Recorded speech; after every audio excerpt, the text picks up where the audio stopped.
Hey y'all, welcome back to Wellness Wednesday. So I hope that you guys have had a chance to check out the new website. It has been a work in progress for some time now, but it's done. It's finished. I hope that you guys check it out. We are taking a new approach, self-healing through the elevation of mind, body, and spirit, and really working on offering strategies and conversations and concepts and things about how we can really approach self-healing through elevating our mind, body, and spirits. And so that's the path that we're taking. Check it out. I'll talk more about it a little bit later. But today's video is about me. This is going to be a little bit personal. If you have been on the Wellness Wednesday journey with me, you know I've discussed that vulnerability is not always easy for me, but I believe that my current experiences have kind of challenged me in that area. So let's just get to it. So 2019 has been a pretty chill year for me until recently. Recently has been, or recent months have been tough for me. A couple of months ago, I started experiencing a lot of like personal shifts that kind of happened all at the same time, and something that I have been kind of managing for a long time became unmanageable for me to handle on my own, and that thing is anxiety. So I want to talk about this because I think that of course, there's been current conversation about it. People have been talking about, Summer Walker has expressed her experiences with social anxiety. And I think just the overall conversation about mental health seems that it is kind of like we've created more space for the talk about mental health, which I personally love.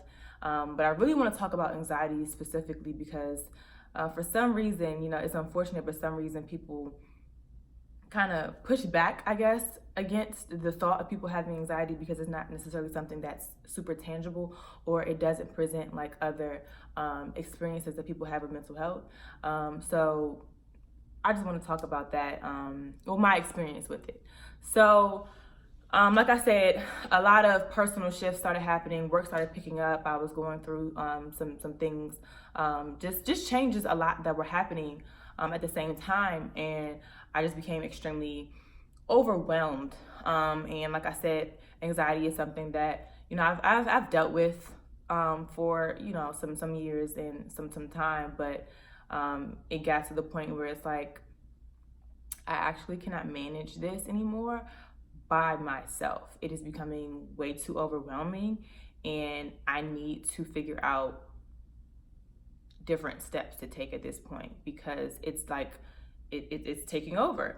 So I wanted to just come to you guys and just talk about some things that I've some steps that I've taken to help with this experience, and I say experience because I look at it like this: anxiety is something I'm experiencing. It does not define me. It does not make me less of anything. It's just an experience that I have, just like everybody else has different experiences. And I hope that if anybody is struggling with this or any other, concerns with like mental health, that you don't allow it to define you. It is an experience that you have, and it does not take anything away from who you are as a person. So the first thing that I did was I went back to therapy. I said back because I have been in therapy before, and I realized that this is an excellent resource. I've talked about the importance of therapy on the Art of You Plenty of Times, but I don't think I've ever really went into depth or in depth about my experiences with it. So I've been in therapy before. I am a firm believer in it. I don't know if it's because I'm in the helping field or this is, I'm a helping professional, that I don't necessarily battle with the stigma or the shame that other people may experience when it comes to seeking therapy. But once I realized like, I can't do this, on my own anymore. It's like I'm battling against so much at one time. And it's like, I'm a very logical person and I'm really good at like multitasking and figuring things out. But in this particular season, it just became too much. So I went back to therapy, and that has been a huge help. I've said this before, having a professional sounding board, there's literally nothing like being able to go to talk to someone who has an objective point of view, who is a professional, who's trained in this, who can help you figure out how to get from, this point to this point, or just navigate through the difficult season that you may be experiencing. So this is something that I have done. This is something that I firmly believe in. And, there is absolutely no shame in going to therapy, y'all. Like, I really, really, really can't impress that enough. Like, there's no shame in it. Like, there's nothing wrong with you for seeking help. Like, I don't know why we battle against that. Like, either you're gonna suffer or you're gonna fix it. Like, which one you gonna do? And so I am not one to deal with a whole bunch of suffering unnecessarily. So I took my tail back to therapy, okay? And it has been a huge, huge, huge, huge help.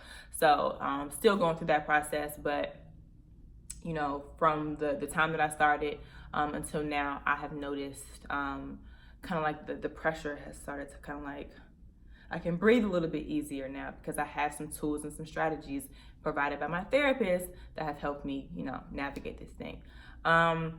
The second thing that I started doing was really getting serious about my self-care. And I realized through therapy that my self-care game was some trash. It used to be pretty good, I talked about it before in the Art of Be, but it seemed that kind of like with everything that was happening at one time, that my approach towards taking care of myself switched from, oh, this is something that I'm doing for me because it helps me to stay well, to this is something that I have to do, or it's a task, or it's a responsibility.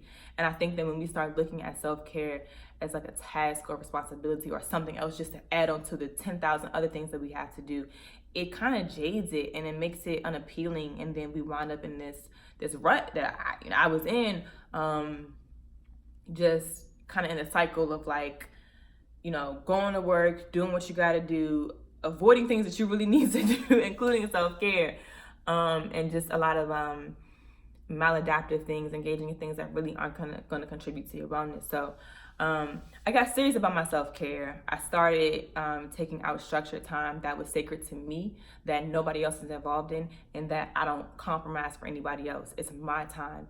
And something that I got serious about was keeping promises to myself. If I say I'm going to do this for myself, then I do it and I show up for myself, because I am the type of person that I keep my word when it comes to other people. If I say I'm going to do something, 9 times out of 10, I'm going to do it. But I wasn't treating myself the same way. And so kind of had to open my eyes, like, if I can take structured time out of my busy schedule to be there for someone else, why am I not doing that for myself? So I got serious about that. And so, there are certain blocks of time in my schedule that are mine and nobody else can have it, okay? Taking care of Bria has become a priority, okay? And so the last thing that has been really vital for me in this process has been being, I'm laughing because oddly enough, the thing that I have been fighting has been the key to helping me get through this, and that is transparency / vulnerability. Crazy how things work, right? Being transparent and being vulnerable with the people that I trust and that I love, to say like, yo, like, no, I'm going through a hard time right now, and I need you. I don't know if I can do this by myself, and I need support. And I talked about this like a couple of weeks ago about the importance of, for those who may experience like seasonal depression or just maybe going through a hard time, like reaching out to your tribe. And I had to take my own advice. Like right now, anxiety is kicking my butt, and I need support from people that I love, that I care about, and that I trust, and that I know are well-intentioned, and that would not use what I am expressing to them against me. And so that has been vital for me, and just having people around me that I know that, they got me. And it's like, I don't really have to I don't have to do a whole bunch of explaining. I don't have to do a whole bunch of, detailing. It's like, I'm going through a hard time and I need you right now, and my people have shown up for me, so thank y'all. Okay, so that's it. Those are my top 3 strategies. I've been doing other things too, but those are my top 3 things that have really helped me through this season. Being transparent, again, I'm still going through it. I feel like I'm kind of recovering from like a pretty like difficult couple of months. But I'm still learning, and you know, I feel like I'm definitely a person that takes the lesson from everything that happens to me.